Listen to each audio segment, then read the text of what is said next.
The note gets even sadder from there. It talks about a dead father and no family. Thanks for joining us tonight. I'm Laverne McGee. Sad or not, police say the mother who abandoned her baby committed a serious crime. And tonight, she's a wanted woman. First on Fox, Steve Yelbach is live with the latest. This one's so sad, Steve. Laverne, Atlanta police need your help locating this young mother. Thanks, Steve. Now, Florida does have a safe haven rule. A mother can drop off a baby at a hospital, police station, or fire station, and she won't be charged. But that's only if she does it within the first 3 days after giving birth. Well, tonight, surveillance tape is being poured over after a woman claims she was attacked near this ride at Universal Studios. Coming up at 10:30, we're live with how the woman claims it happened and what Universal has to say about it.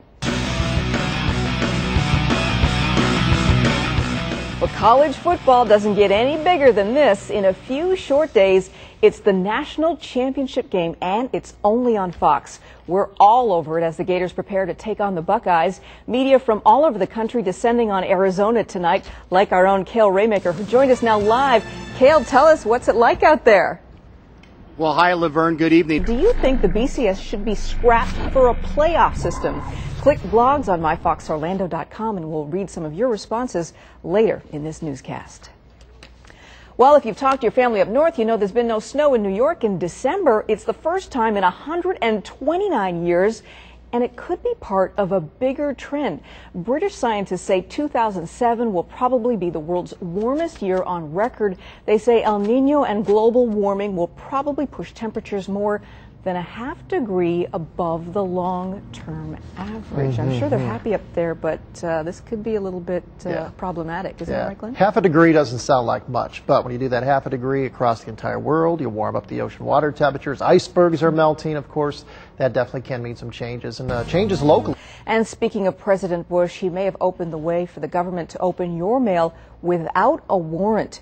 He attached a statement to the Postal Reform Act last month. It says his administration will interpret the law to allow searches under certain circumstances. Now, the ACLU says this raises serious questions about whether the president intends to violate the Constitution, but the White House says U.S. policy has not changed. Well, a woman gives a couple of dogs the finger. It's not what you think, though. The day after Thanksgiving, of course, is a huge shopping day, but retail analysts say right now is the time people are snatching up big screen TVs right and left. Now, football fans are preparing for that upcoming Super Bowl party or Monday's big showdown between the Gators and Buckeyes. So the question is, should you rent a big screen TV or buy one to watch the games? First on Fox, David Martin tunes you in.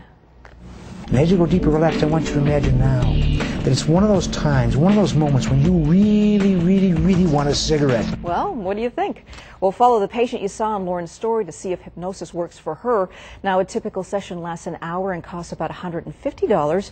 Experts say 1 or 2 sessions should do the trick. Well, a dog walk turns bloody. People who saw it, they can't believe it. She was trying to separate them and they bit her finger off.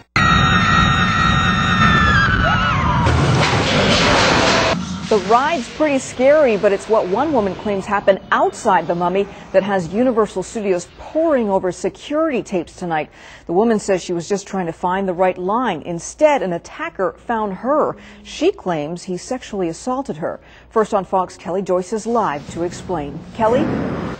All right, new tonight after months of controversy, the man in charge of the Orlando-Orange County Expressway Authority is calling it quits. Agency Chairman Alan Keene submitted his resignation to Florida Governor Charlie Crist. Now, there have been questions surrounding Keene's leadership and the toll road agency's spending. Under Keene, the Expressway Authority paid political consultant Bob Getzlow more than $100,000 to write a short report on why drivers might oppose toll increases.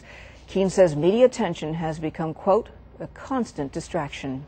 Well, Florida's insurance crisis means Allstate actually wants fewer customers. Allstate announced tonight it's shifting 100,000 property insurance policies. An insurance company in Ormond Beach will take over the coverage.